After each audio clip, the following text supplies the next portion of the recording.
Hi everybody, it's that time again. It's time for another Read and Reviewed. 3 more books that I have read in 2019, 3 more books I cannot wait to tell you about. So let's get started.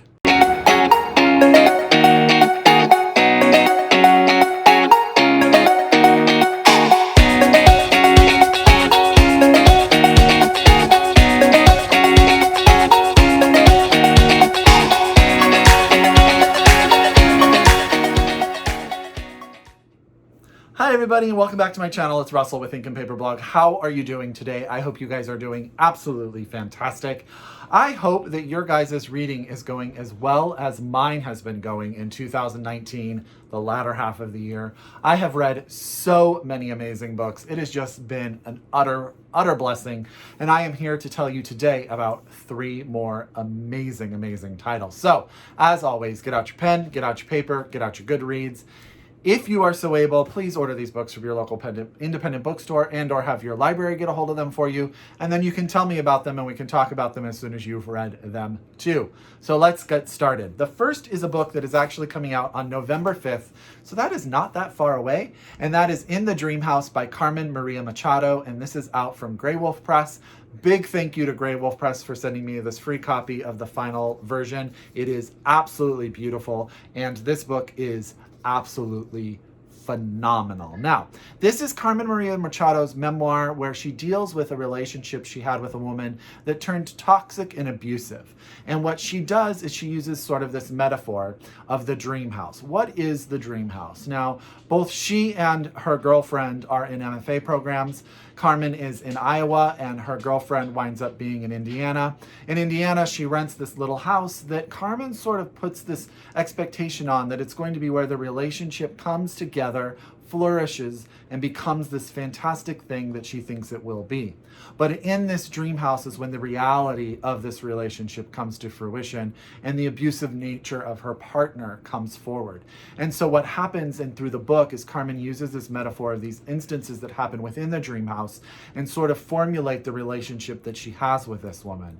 What Carmen also does brilliantly through this book is she discusses the idea of abuse, both emotional and physical within queer relationships, and sort of how for a while it was sort of dismissed as an impossibility because of the way that the dynamics of the relationship went forward and were looked at. You know, people didn't think that 2 women together could have one abusing the other. And she sort of dissects that in a way that sort of correlates with her own overall story and her own sense of identity, how this relationship formulates who she is as a person and who she winds up becoming, this stunning, amazing woman. And yeah, I have a slight little literary crush on Carmen Maria Machado. What also is really interesting is when she's talking about the abuse in this book, she flips herself into second person. So she's talking about a you versus talking about herself. So it's almost as if she has set herself outside the boundaries of what happened to her because of the sort of the pain and the difficulties of looking at the situation. And it adds a certain dimension of sort of, I don't know how to say it, but it adds a dimension sort of to the overall emphasis of how this was affecting her as a person and how she still has to look at it with some distance, even though she has moved on from this relationship. This book is really beautifully written. She is a phenomenal writer. If you guys don't remember, she wrote the short story collection, Her Body and Other Parties, which was phenomenal, shortlisted for the National Book Award for Fiction. This book is everything you need it to be for a memoir, heart-wrenching, inspiring, beautifully written, poetry on the page. It is fantastic. So again, that is In the Dreamhouse, a memoir by Carmen Maria Machado. This is out from Graywolf Press on November 5th, 2019.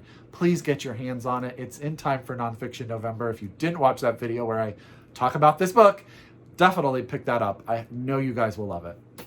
Next is a little itty bitty book, which I need to get my actual copy of, and that is Paper Houses by Dominique Fortier, and this is translated by Rhonda Mullins. Now, Dominique lives in Quebec, I believe, in Canada, and this is out from Coach House Books. This actually came out in October so that you guys can get your hands on it. And just take a moment. This is just the advanced reader's copy. I will be getting this book because I loved it that much. This is the author's sort of fictional reminiscence and idea of the life and times of Emily Dickinson.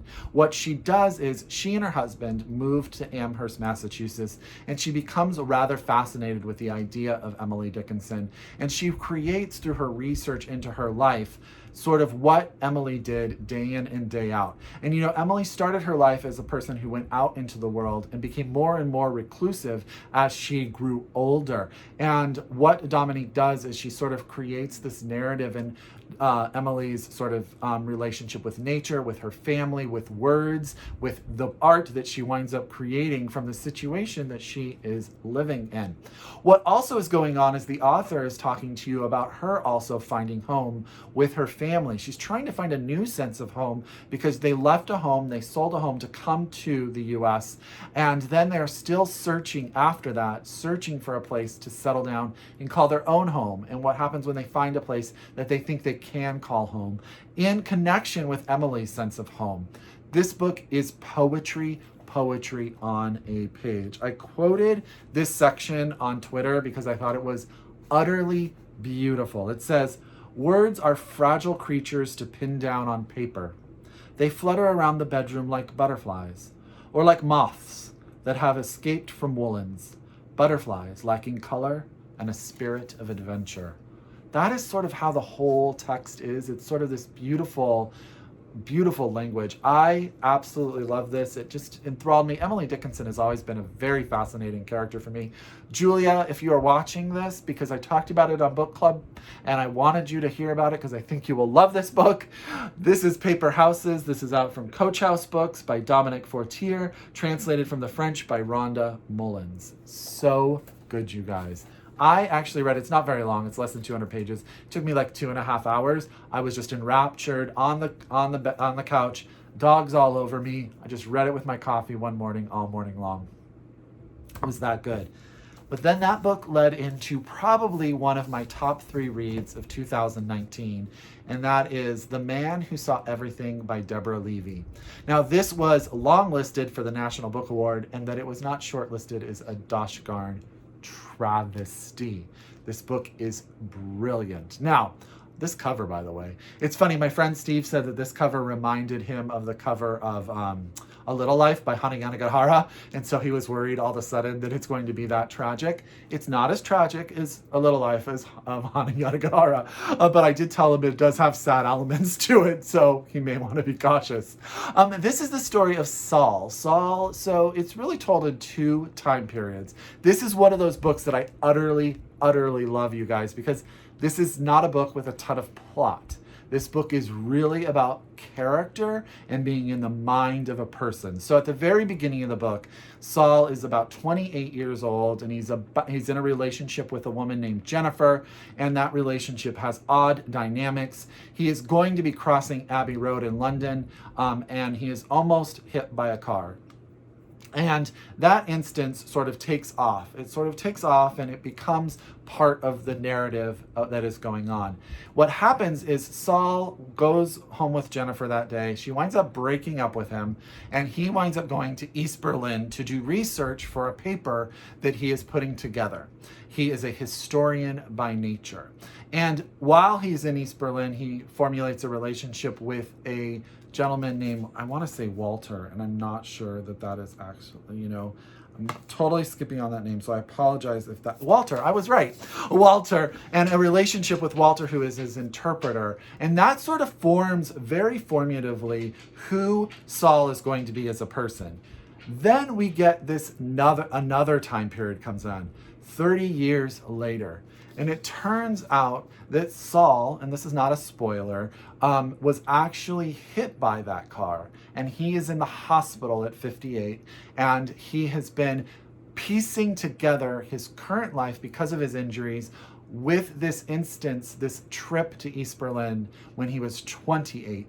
And sort of the narrative then starts to take on this interesting sort of juxtaposition between what he remembers, what he thinks he's remembering, and what really, really happened. And as we go through, we realize that there's been a lot of life lived in that 30 years that Saul is not aware of or has reconfigured in some manner into the history section that when he was 28, and there are bits and pieces of that story also that are really things that occurred within that 30 years that he cannot remember.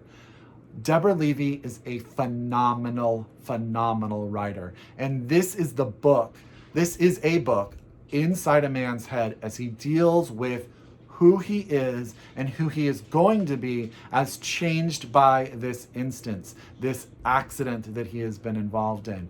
I sped through this. I thought it was page after page. I've had a lot of time to read, I'll be honest with you. My husband has been out of town, so I haven't watched any TV, so I've just been reading in all of my extra time, which means that I can read a lot and a lot faster. So that is, it's just me, the dogs, and whatever I'm drinking at the time and reading. So that's really brilliant. But this book, to me, is darn near perfect. And that is The Man Who Saw Everything by Deborah Levy. Read it, buy it, love it, talk to me about it. If you don't need me, if you don't want to trust me, Matthew Sharapa, loved this book too. So there are two outstanding recommendations. Phenomenal piece of literature. And that is The Man Who Saw Everything by Deborah Levy. So that is 3 more books. I'm going to stack them a little bit differently, mainly because of the size of them all, that I have read in 2019. I hope every single one of these winds up on your guys' TBR, because to me, they are 3 great books. As always, if you are a return subscriber to my channel, I thank you so very, very much. If you are new to my channel and this is your first video, I hope you subscribe and you come back for more.